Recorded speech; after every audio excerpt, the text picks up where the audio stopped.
புகுந்த வீட்டில் பெண்களின் மனநிலை. எங்கள் வீட்டில் புளிக்குழம்பு வச்சா போமா நீ சாப்பிடாத என்று சொல்லிக்கொண்டே ஃப்ரிட்ஜை திறந்து 2 முட்டை எடுத்து ஆம்லேட் போட்டு சாப்பிடுவேன்.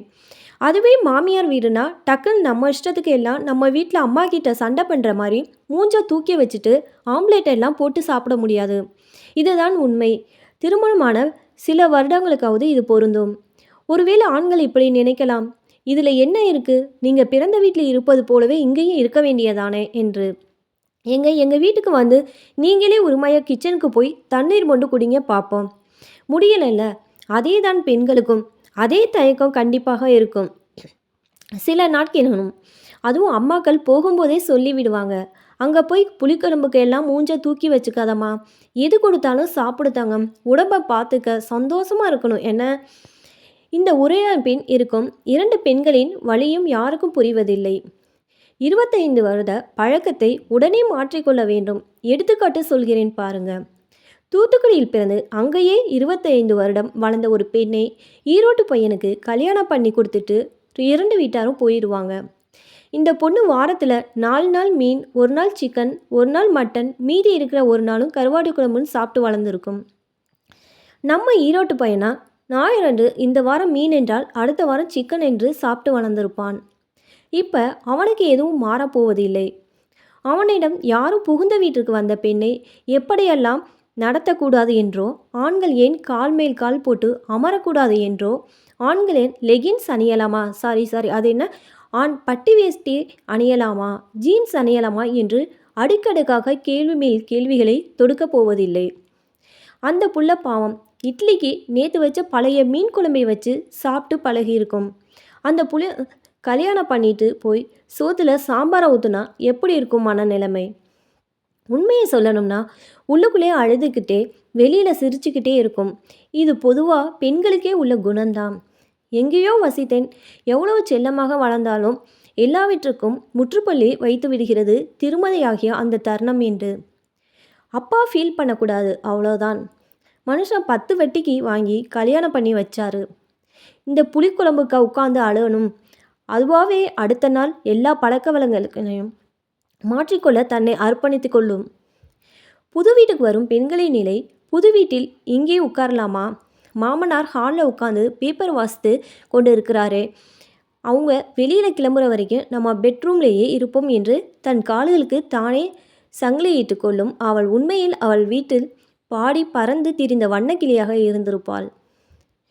கால் ஒரு இடத்துல இருக்கா பாரு, சக்கரத்தை கட்டிவிட்ட மாதிரி அங்கேயும் இங்கேயும் ஓடிக்கிட்டு போறா, வீட்டில் எப்படி இருக்க போறியோ என்று அம்மா திட்டியதை அசைப்பட்டு கொண்டே அந்த படுக்கையறையில் தனியாக அமர்ந்திருப்பாள்.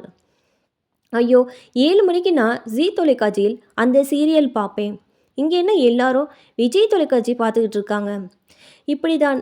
விருப்பமே இல்லை என்றாலும் இனி இவள் இந்த சீரியல் தான் பார்த்தாக வேண்டும்.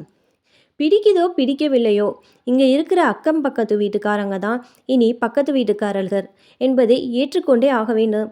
எங்கள் பக்கத்து வீட்டு அக்கா சமையலறையில் உரிமையாக சென்று கருவேப்பிலையை எடுத்து கொண்டு வருவது போல் இங்கே பண்ண முடியாது. மாதவிடா நாளில் எந்திரிமா 2 வாய் சாப்பிட்டுட்டு படு என பெட்ரூம்கே சாப்பாடை கொண்டு வந்து ஊட்டி விட்டிருப்பாள் அவள் தாய். புகுந்தத்தில் பால் அடுப்பில் இருக்குமா, பொங்கிடாமல் பார்த்துக்க, அப்படியே டீ போட்டு எல்லாருக்கும் கொடுத்துரு, மறக்காமல் பூனைக்கும் கொஞ்சம் பால் எடுத்து வச்சிடுமா, சின்னவன் வேற டீ குடிக்க மாட்டான், அவனுக்கு மட்டும் பூஸ்ட் போட்டு கொடுத்துருமா, நைட்டுக்கு சப்பாத்தி செஞ்சுடுவோமா, சரிங்க அத்தை. அப்படின்னா கையோட கையா 2 உருளைக்கிழங்கை குக்கரில் போட்டு 2 விசில் வந்ததும் இறக்கிடுமா. மாவு வேற பிசையணும். நீண்டு கொண்டே போகும் அவள் வேலை. காலை பிடித்து யாரேனும் சற்று தடவிவிட்டு நெடி எடுத்து விட மாட்டார்களா என்று மனம் ஏங்கினாலும் அதையும் மனதுக்குள் மட்டும் வைத்து கொண்டு குக்கருக்கு விசில் போட்டு கொண்டிருப்பாள்.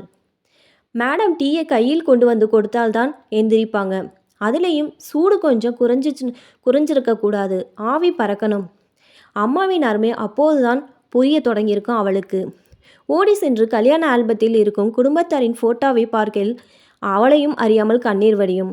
அழுகவும் நேரில் இங்கு அவளுக்கு குக்கருக்கு 2வது விசில் அடிக்குது பாருமா, என்ன பண்ணிக்கிட்டு இருக்க இந்த பொண்ணு, எங்கே போனா என்று பின்னாடியே தேடி வந்துவிடா அத்தை. வந்துட்டேன், ரெஸ்ட் ரூம் வந்தேன் என்று சொல்லிட்டே கண்ணாடியை பார்த்து அழுத தடம் தெரியாமல் முகத்தை துடைத்து செல்வாள். ஃபோன் ரிங் ஆகும். தோழி ஃபோன் செய்கிறா என்று தெரியும் அவளுக்கு. அவளுக்கென்று தனி காலர் டியூன் வைத்திருப்பாளே, அழைப்பை எடுத்து பேசக்கூட முடியாத இவளார்.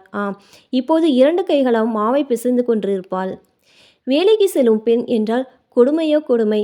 என்னை கேட்டால் பெண் சுதந்திரம் பெண் சுதந்திரம் என பேசி பேசி பெண்களுக்கு வேலைப்பளு அதிகமானது தான் மிச்சம் என்பேன்.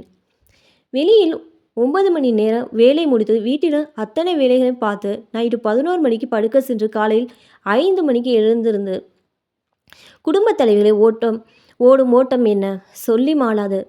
பேச்சுலர்ஸ் நமக்கே முழுடா 8 மணி நேரம் தூங்க கிடைப்பதில்லை. அத்தனை பனி சுமைகள். காலை சமைத்துவிட்டால் அப்படியே போட்டுவிட்டு சென்ற பாத்திரம் சேரில் குவிந்து கிடக்கும். மடிக்காத துணி பார்ப்பதற்கே அருவருப்பாக இருக்கும். டைனிங் டேபிள் சிங்கிள் குவிந்து கிடக்கும் பாத்திரங்கள். பெருக்காமல் கிடக்கும் வீடு. பாவம் அந்த குழந்தைக்கு தூசி அலர்ஜி. அதனால் அணளவு தூசி இருந்தாலும் துடுப்பத்தை தூக்கி விடுவாள். எனக்கெல்லாம் வேலைக்கு செல்லும் குடும்ப தலைவிகளை பார்த்தா மிகவும் வேதனையாக இருக்கிறது.